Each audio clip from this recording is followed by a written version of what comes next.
এখানে আনুমানিক 12 থেকে 15টা দোকান পড়া গিয়েছে, এর মধ্যে কেমিক্যালও ছিল।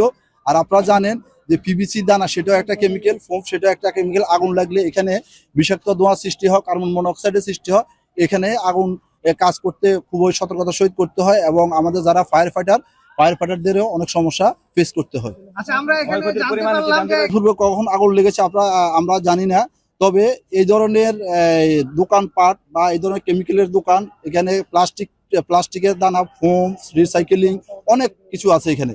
তো আসলে এগুলোর যে অগ্নি নিরাপত্তা ব্যবস্থা থাকার দরকার, এই ধরনের কোনো অগ্নি নিরাপত্তা ব্যবস্থা ছিল না। এবং সম্পূর্ণ এই আনারকলি রোডের ডানে বামে যে মার্কেটগুলো আছে, প্রত্যেকটা মার্কেট ঝুঁকিপূর্ণ। আছে কিনা না, এখানে কোনো আহত নিতে হয়নি।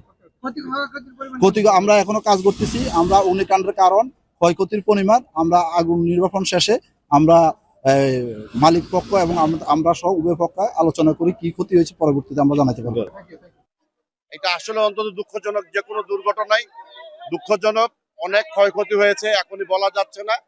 প্রায় এখানে পিছনে অনেকগুলি গোডাউন ছিল, প্রত্যেকটি গোডাউনে তাদের যে দোকানের মালামাল মজুদ ছিল ঈদকে লক্ষ্য করে, সেটা সম্পূর্ণই তারা ক্ষতিগ্রস্ত হয়েছে, সবকিছু পুড়ে গিয়েছে।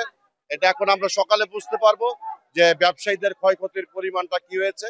আমরা বিএনপি পরিবার জনগণের সাথে আছি, ব্যবসায়ীদের পাশে থাকার প্রত্যয় নিয়ে আমরা এখানে কাজ করে যাচ্ছি সবাই মিলে।